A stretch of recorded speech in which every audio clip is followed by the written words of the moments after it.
Saya tuh udah berdoa siang malam, Bun. Tapi suami saya tuh nggak sadar-sadar dan tetap saja melanjutkan perselingkuhannya. Apakah ada yang salah dengan cara berdoa saya, Bun? Assalamualaikum warahmatullahi wabarakatuh, sahabat Bunda dimanapun berada. Ya, barangkali Bunda sempat bertanya-tanya seperti yang Bunda lihat di awal tadi ya. Jika iya, mari kita koreksi sama-sama, Bun. Apakah cara berdoa kita ketika kita mohon kepada Allah untuk menyadarkan suami dari perselingkuhan itu udah tepat atau belum? Nah, seringnya kita kan merasa nih, aku ini udah berdoa siang malam loh ya. Aku udah riyadhah nih dan ikhtiar sana sini, sudah tahajud, duha, sedekah, sudah zikir, tapi kok suamiku nggak sadar-sadar ya dan masih aja lengket sama pelakor. Perasaan seperti ini itu wajar dan manusiawi sekali, Bunda.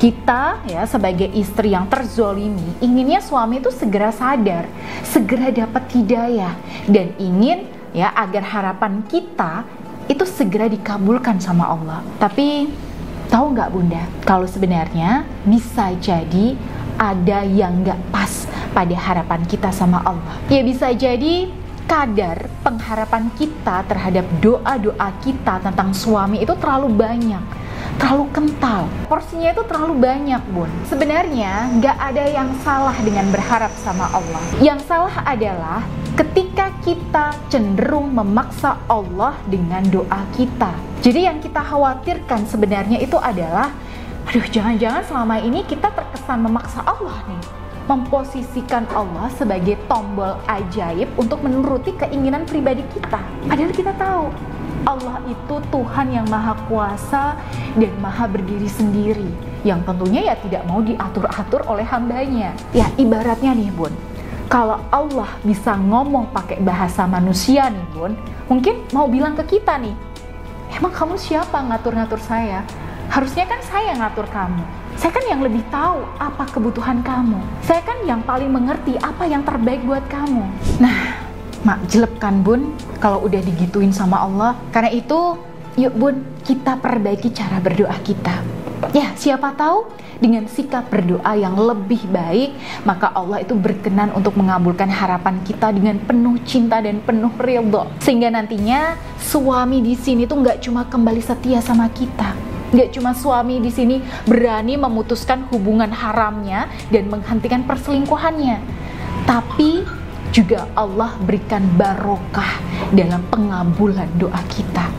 Nah, barokah itu gimana? Siapa tahu, Bun, suami gak hanya berhenti selingkuh dan setia sama Bunda saja, tapi dia berubah jadi suami yang soleh, taat sama Allah, mau belajar agama, mau dekat-dekat dengan ulama. Bahkan mungkin suatu hari nanti suami Bunda akan mengajak Bunda untuk umroh dan ziarah ke Masjidil Haram, Masjid Nabawi, bahkan ke Masjidil Aqsa. Jadi semua itu sangat mungkin dan sangat mudah bagi Allah. Nah, hanya saja Allah itu kan mengabulkan doa kita ya ketika kita itu dinilai pantas untuk menerimanya. Karena itu sebelum berdoa sebaiknya ya kita fokus memantaskan diri untuk menerima anugerahnya berupa kesetiaan suami kita. Nah, kemarin saya sudah jelaskan tanda-tanda batin atau tanda spiritual di mana seorang istri itu sudah layak menerima anugerah Allah yang berupa kembalinya kesetiaan suami dari pelakor.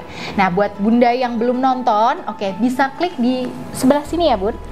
Cara berdoa yang insya Allah lebih ya berpeluang untuk terkabul, itu ada 3, Bun. Jadi yang pertama, berhenti meminta dengan penuh rasa ambisi dan rasa memaksa. Nah, ini yang tahu apakah Bunda itu berambisi atau memaksa ya Bunda sendiri ya. Jadi kalau biasanya Bunda berdoa, ya Allah, tolong kembalikan suamiku, tolong begini, tolong begitu, aku mohon ini, aku mohon itu. Oke, coba sekarang diganti, Bun.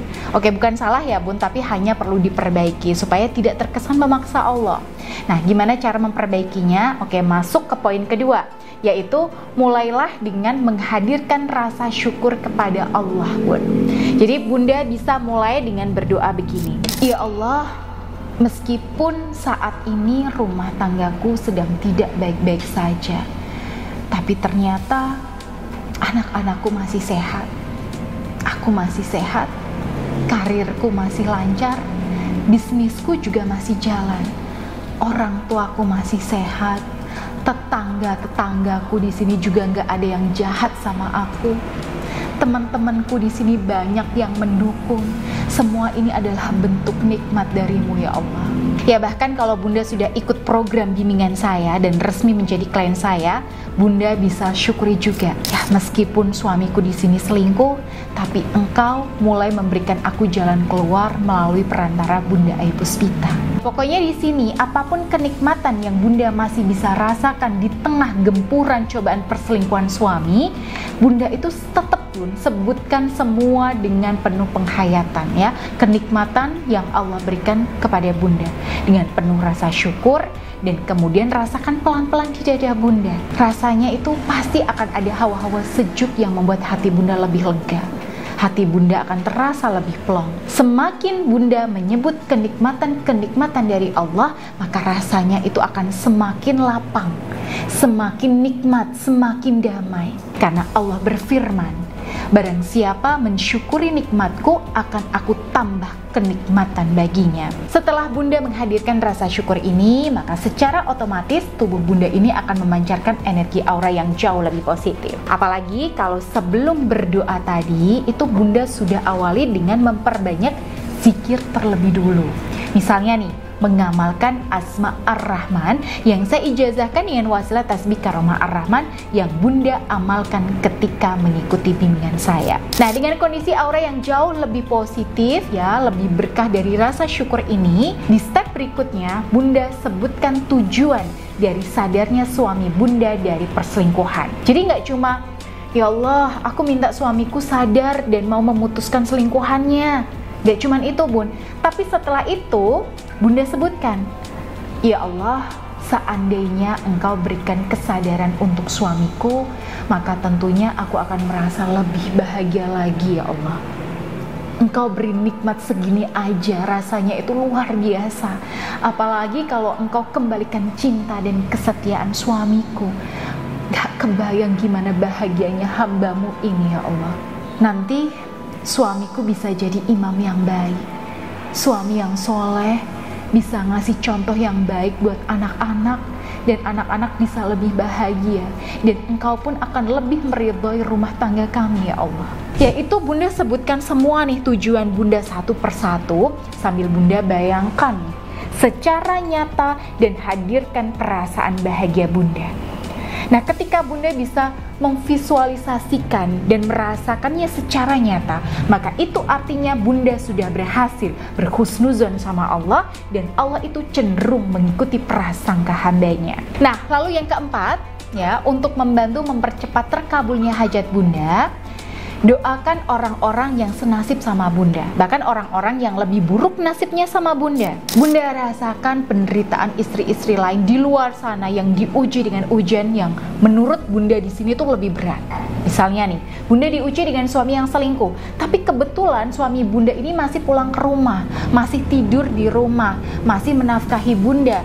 Maka Bunda bayangkan ada istri di luar sana yang suaminya selingkuh dan gak pulang bertahun-tahun. Nah, ada istri yang suaminya selingkuh dan main KDRT sama anak istri dan sebagainya. Nah, ini Bunda doakan mereka, ya Allah, semoga para istri yang nasibnya sama denganku atau mungkin lebih buruk dariku, segera Engkau angkat masalahnya ya Allah, dan seterusnya.